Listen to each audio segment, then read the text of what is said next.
Então, estamos na questão 6. A questão 6 ela envolve ótica, principalmente espelho plano e referenciais. A ideia dela é que vai ter o carro aqui em cima dela, 60 km por hora, tudo na mesma direção, por isso que eu mencionei aqui um sistema de coordenadas. No caso, eu vou chamar de x as posições deles e eu vou chamar de v as velocidades. Então, o x1 e o v1 são do carro, está se movendo. E aqui está o retrovisor dele, que é um espelho plano. Eu exagerei a retrovisor dele, claro. E tem v2, que é a velocidade do caminhão, que está se aproximando, e x2 é a posição dele. O interessante aqui é que, geralmente, em questões de ótica, especialmente pelo espelho plano, a gente desenha sempre a imagem do caminhão ou do objeto que a gente está considerando.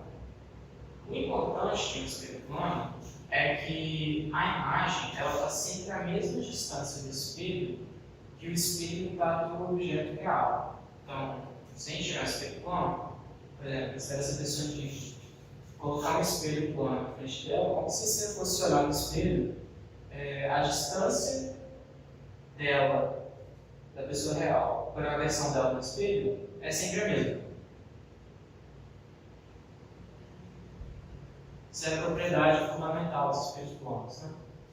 Né? Também é importante lembrar que essa imagem aqui ela não existe na verdade, mas se ela existisse, ela ficaria ali. É como se, para todos os fins e propósitos, existisse realmente um objeto aqui. Então, a ideia dessa questão é primeiro considerar um referencial aqui do solo e chegar numa expressão para V3 e aí depois falar o que é válido para outros referenciais.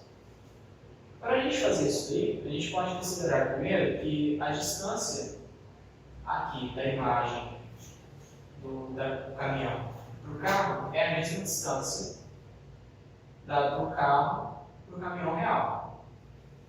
Então a gente vai ter que x3 menos x1 é igual a x1 menos x2. Sempre. Em todos os instantes de tempo. Qualquer coisa interessante aqui. A gente queria, na verdade, achar uma expressão para velocidade, só que a gente só tem uma expressão que funciona com a posição deles. Só que para isso aqui sempre ser válido, é importante que a velocidade de aproximação desses dois seja igual à velocidade de aproximação desses dois, porque senão eles teriam distâncias diferentes em algum ponto. Então, a gente pode equacionar, dado isso aqui, a gente pode equacionar as velocidades de aproximação. Então, vai ficar V3, que é a velocidade da imagem, menos a velocidade do carro, V1, tem que ser igual à velocidade do carro, menos a velocidade do caminhão real, V2. Então, se a gente passar o caminho do outro lado, a gente vai ter que V3 vai ser igual a 2 vezes V1 menos V2. Agora, o próximo passo da função é argumentar por que isso é válido para todos os referenciais iniciais. Aqui, a gente considerou o paralelismo, a gente considerou o referencial no solo. Mas para qualquer referencial inicial relativo ao solo, ou seja, qualquer pessoa que estiver movendo em velocidade constante em relação ao solo, vai sempre observar isso daqui.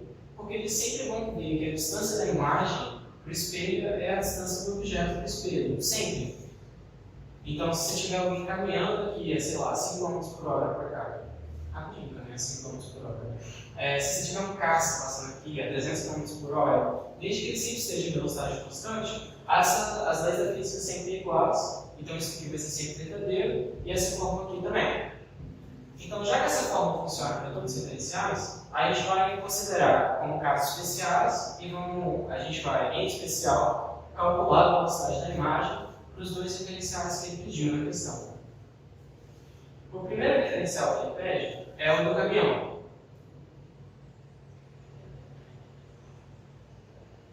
Aí eu vou chamar as velocidades e posições de V1', V2' e V3'. No referencial do caminhão, vamos considerar V2'. A velocidade dele, no referencial dele, vai ter que ser zero, porque ele está sempre parado em relação a si mesmo. E V1? V1 vai ser a velocidade de aproximação.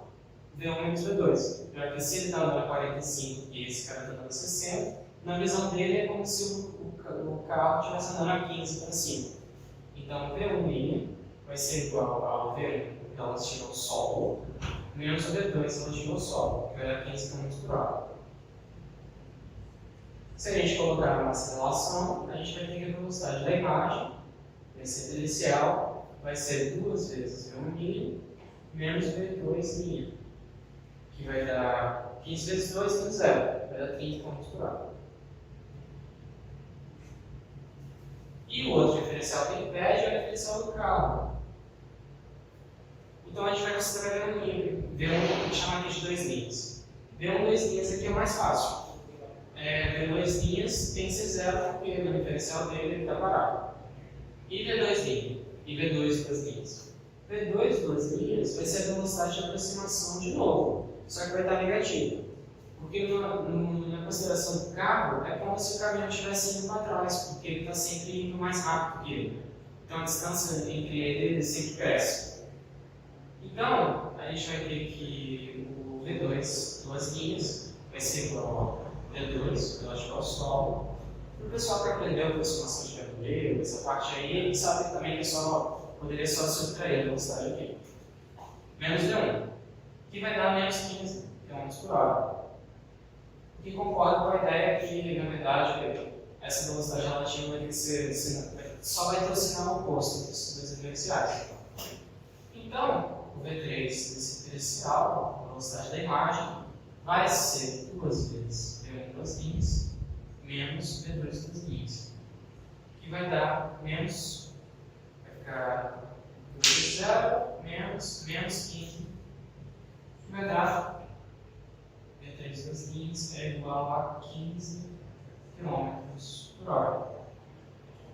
O interessante aqui é que a velocidade nesse diferencial é o dobro da velocidade nesse diferencial. Um motivo para isso é que, vamos considerar no referencial do caminhão, porque esse diferencial aqui relativo ao carro faz mais sentido, porque se esse cara aqui está movendo a menos 15, está se movendo a 15 para cá, a imagem só pode se mover a 15 para cá, para que o espelho está parado. Só que no referencial do caminhão, pensa aqui, o espelho que estava se movendo para o carro está se movendo a 15 km por hora para cima. Então, se esse espelho aqui se mover um pouquinho, vamos supor que ele se move em Δx. Se esse espelho se move em Δx, todo o conjunto aqui se move em Δx. Só que ao mesmo tempo que todo o conjunto se move em Δx, a distância do caminhão para o carro também aumenta Δx. Então a imagem, para manter a distância, vai ter que aumentar Δx de novo. Então ela move Δx porque moveu todo mundo, e também tem que mover Δx de novo para manter a distância. Então nesse ΔT,